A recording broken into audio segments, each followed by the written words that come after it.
لیکن میں حیران ہوں کہ کعبے کا طواف دائیں سے نہیں بائیں سے شروع ہوتا ہے. یوں چلو، رائٹ نہیں لیفٹ. کبھی اس کے بارے میں آپ نے غور کیا کہ بائیں سے کیوں؟ پھر دوسری چیز کعبے کا 7 چکر ہی کیوں؟ اب اس کو سمجھاؤ. بلکہ حج زندگی میں ایک مرتبہ فرض ہے.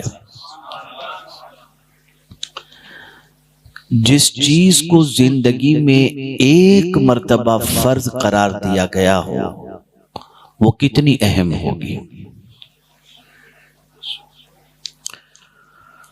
اس بات کو اچھی طریقے سے ذہن میں رکھیں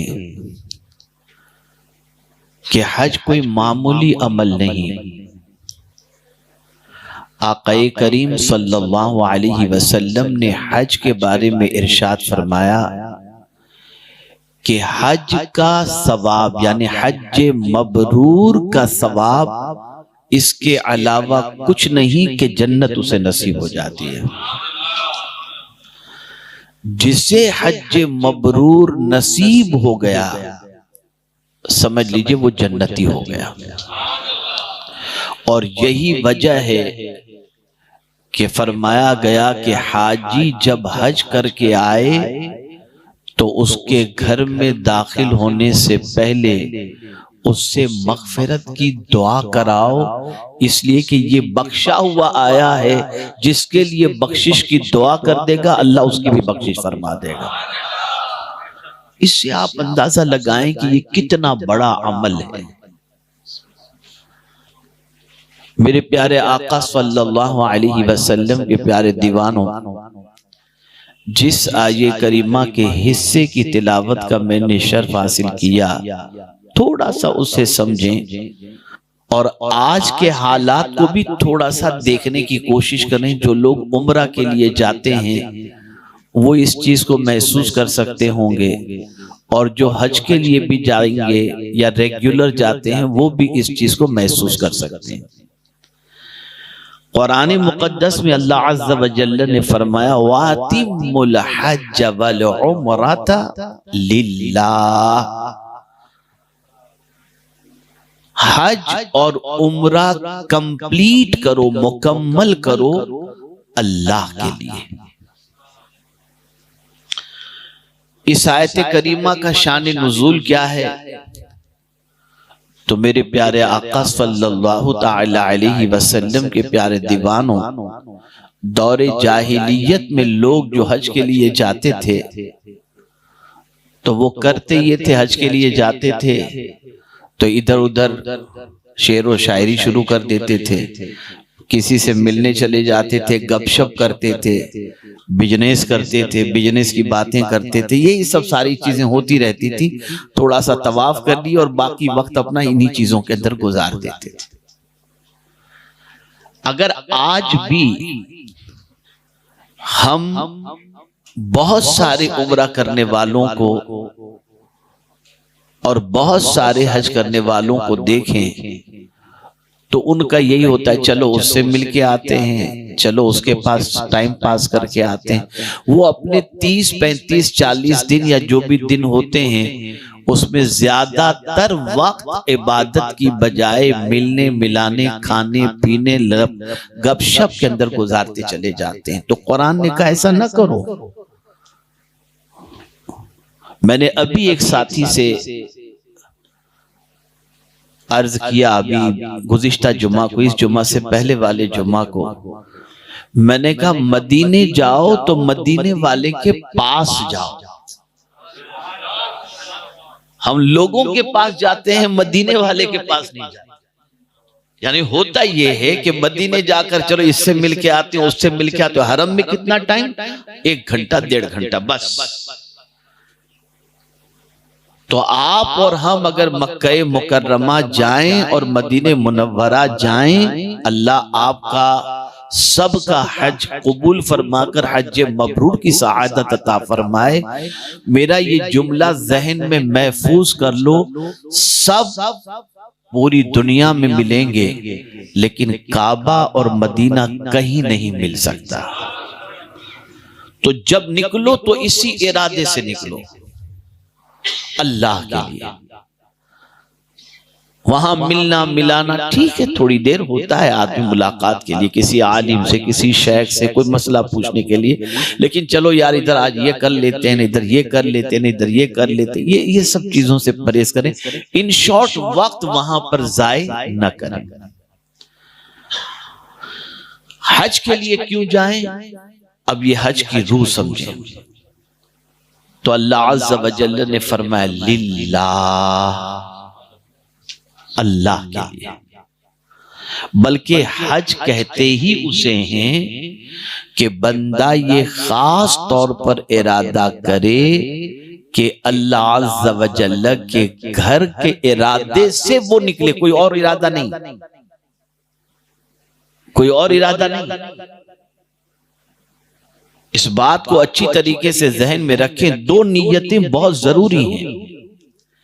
ایک تو قصد جو کریں، حج کا احرام باندھیں، حج کا ارادہ کریں تو صرف اللہ عز و جل کی رضا، اس کی خوشنودی، اس کا گھر، اور اس کے علاوہ کوئی دوسرا مقصد نہیں ہونا چاہیے۔ ایسے ہی مدینہ منورہ کے بارے میں فرمایا گیا کہ جو شخص، میرے آقا صلی اللہ علیہ وسلم ارشاد فرماتے ہیں کہ مدینے جو آیا اور اس کی نیت سوائے اس کے اور کچھ نہیں کہ میری زیارت کے لیے آیا ہے، سرکار فرماتے ہیں کل بروز قیامت یہ بندہ میرے پڑوس میں ہوگا۔ تو سب سے پہلی چیز ہے نیت کو درست کرو، اتنی درست کر لو نیت صرف اللہ، اسی کی یاد میں، اسی کی محبت میں، اسی کی الفت میں، اس کے گھر کی زیارت کے لیے جانا ہے۔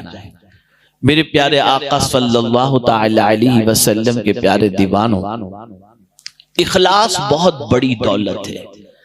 بندہ نیتوں پر اٹھایا جائے گا جیسی اس کی نیت ہوگی۔ بہت سارے لوگ ایسی بھی نیت کی بنیاد پر، اس نیت کی بنیاد پر بھی حج کرتے ہیں کہ فرمایا گیا حج کرو اور مالدار ہو جاؤ، تو چلو 5 دن کی تھوڑی سی تکلیف برداشت کر لیں، مالدار ہو جائیں گے۔ تو جیسی نیت، اس میں کوئی شک نہیں کہ آقا کریم صلی اللہ علیہ وسلم نے مفلسی کا علاج، فقر و فاقے کا علاج حج اور عمرہ کو فرمایا ہے کہ اس سے گناہ بھی معاف ہوتے ہیں اور فقر و فاقہ بھی ختم ہوتا ہے، مفلسی بھی ختم ہوتی ہے۔ لیکن ہمیں جو حکم قرآن نے دیا ہے وہ یہ ہے کہ عمرہ اور حج کرو صرف اللہ کے لیے، اللہ کے لیے۔ اب آئیے میں آپ کو تھوڑا سا سمجھاؤں۔ ہر کام رائٹ سے شروع کرنا ہوتا ہے نا، دائیں سے شروع کرنا ہوتا ہے۔ ہم گھڑی کو دیکھیں تو گھڑی کا جو کاٹا ہوتا ہے کس طرف گھومتا ہے، رائٹ یا لیفٹ؟ بولیے، تھوڑا سا میں سمجھانا چاہتا ہوں۔ رائٹ۔ حدیث شریف میں بھی ہے الیمین السنہ، دائیں ہاتھ سے، دایاں سنت ہے۔ کوئی بھی اچھا کام کرنا ہو تو کہاں سے شروع کرو؟ بولیے، دائیں سے۔ لیکن میں حیران ہوں کہ کعبے کا طواف دائیں سے نہیں بائیں سے شروع ہوتا ہے۔ یوں چلو، رائٹ نہیں، لیفٹ۔ کبھی اس کے بارے میں آپ نے غور کیا کہ بائیں سے کیوں؟ پھر دوسری چیز کعبے کا 7 چکر ہی کیوں؟ اب اس کو سمجھاؤ۔ دل کس طرف ہوتا ہے؟ کس طرف ہوتا ہے؟ بولیے، لیفٹ سائڈ سے۔ اللہ اکبر۔ کعبے کا جب تم طواف کرو تو تمہارا دل کعبے کی طرف ہونا چاہیے، اور جب تمہارا دل کعبے کی طرف ہوگا تو کعبے کے انوار سے تمہارا دل منور ہوتا چلا جائے گا۔ یہ ذہن کے اندر بات رہے کہ ہم جب کعبے کا طواف کرتے ہیں تو کعبے سے انوار جو نکلتے ہیں اس سے ہمارا دل منور و مجلہ ہو۔ کعبہ کوئی معمولی جگہ نہیں ہے، یہ وہ عظمت والا گھر ہے وہ عظمت والا گھر ہے کہ میرے پیارے آقا صلی اللہ علیہ وسلم کے پیارے دیوانوں، جس کو دیکھنے پر بھی اللہ عز و جل ثواب عطا فرماتا ہے، دیکھنے پر بھی۔ لیکن ہاں یہاں ایک بات اور عرض کر دوں کہ ہمارے بہت سارے ساتھی ایسے ہوتے ہیں جو کعبے کے سامنے گپ شپ کر رہے ہوتے ہیں۔ عام مسجدوں کے اندر دنیا کی باتیں کرنا، اعلیٰ حضرت سے پوچھا گیا کہ دنیا کی باتیں مسجد میں کرنے کا گناہ کیا ہے، تو فرماتے ہیں جو شخص دنیا کی باتیں مسجد میں کرتا ہے وہ اپنے لیے قبر میں آگ کا انتظام کرتا ہے۔ اور مکہ شریف کے اندر، حرم شریف کے اندر مسجد حرام اور مسجد نبوی میں بیٹھ کر اور کیا چل رہا ہے، کیسے ہوگا، یہ سب چلتا رہتا ہے۔ اللہ رحم و کرم فرمائے۔ ان چیزوں سے پرہیز کرو، ان چیزوں سے بچو۔ تو کعبے کو دیکھنا بہت بڑا ثواب ہے، آپ کچھ نہیں کر سکتے، کعبے کو دیکھتے رہیں اور اس نیت سے دیکھیں کہ اس سے انوار نکل رہے ہیں۔ یہ اللہ کا گھر ہے اور اس کی وضاحت قرآن نے بیان کی کہ یہ کیوں بنایا گیا۔ ان اول بیت وضع للناس للذی ببکۃ مبارکا وہدی للعالمین، یہ برکت والا گھر ہے اور یہ پوری دنیا کو ہدایت عطا کرتا ہے، پوری دنیا کو راستہ دکھانے والا ہے۔ تو آپ اور ہم جب کعبے کا طواف کریں، دل ہمارا کعبے کی طرف ہوتا ہے، تو ہمیں یہ سمجھ لینا چاہیے اور اس وقت یہ خیال کرنا چاہیے، اے اللہ، کعبہ جو ہدایت کا گھر ہے، ہمارے سینے کو بھی ہدایت سے مالا مال فرما دے، ہمارے دل کو بھی منور و مجلہ فرما دے، ہمارے دل کی کیفیت کے اندر بھی انقلاب پیدا فرما دے۔ میرے پیارے آقا صلی اللہ تعالی علیہ وسلم کے پیارے دیوانوں، عورتیں بھی یہاں پر تشریف فرما ہیں، ذرا غور سے وہ بھی سماعت کریں کہ جائیں گی، مرد بھی یہ کام کریں گے، عورتیں بھی یہ کام کرتی ہیں، صفا مروہ کی سعی۔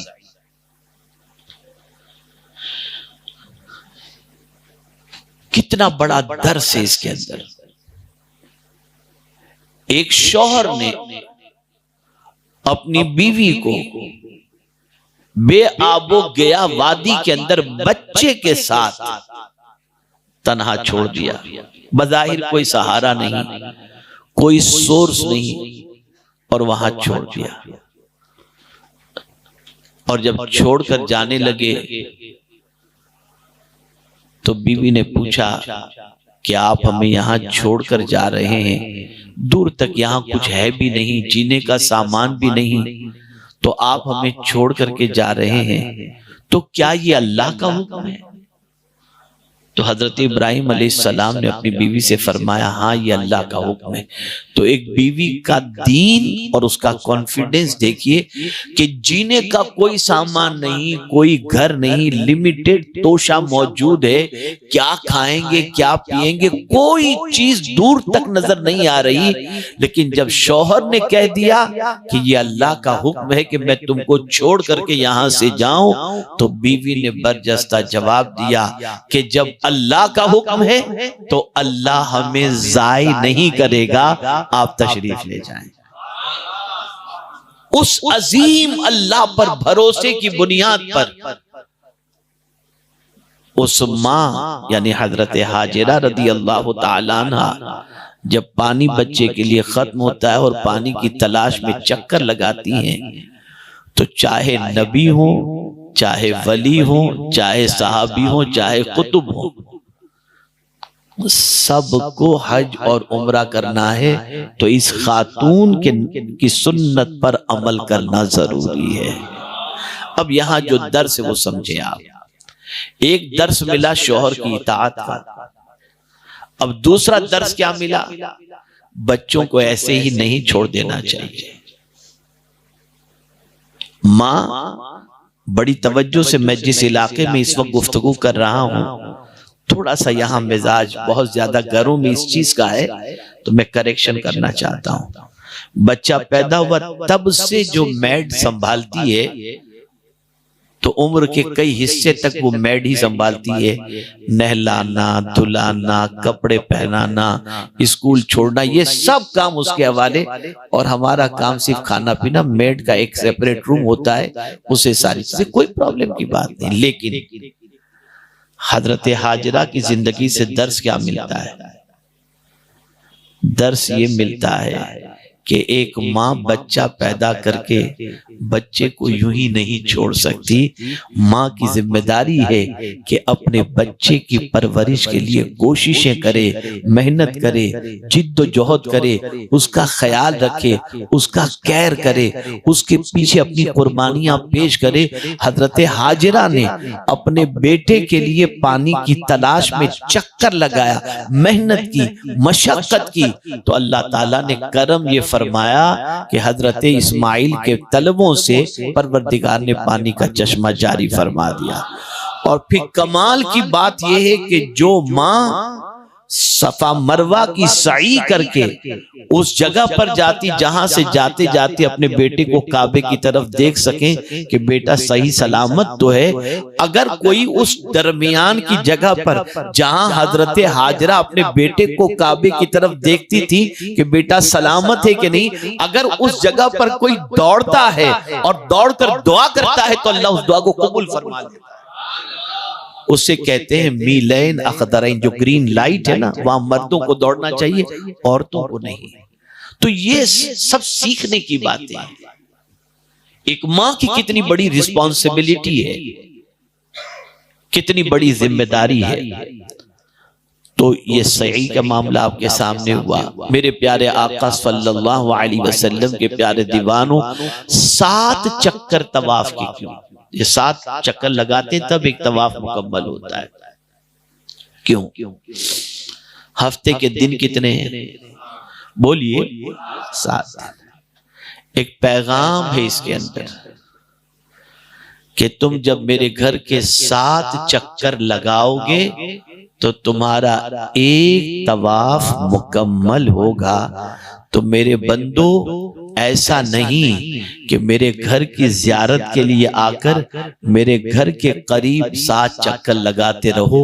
ہفتے کے 7 دن ہیں، تمہارے 7 دن میرے گھر کے قریب گزرنے چاہیے، میری یاد میں گزرنی چاہیے، میری محبت میں گزرنی چاہیے۔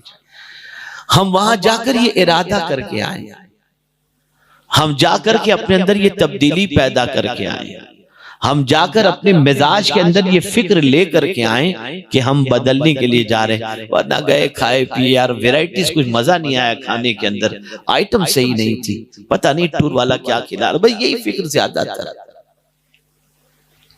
اللہ ماشاءاللہ۔ ہم بہت سارے ہوتے ہیں جو بہت عمرے کرتے ہیں، بہت طواف۔ حدیث مبارکہ میں ہے کہ جو شخص 40 طواف کر لے وہ گناہ سے ایسا پاک ہو جاتا ہے جیسے آج ہی اپنی ماں کے پیٹ سے پیدا ہوا۔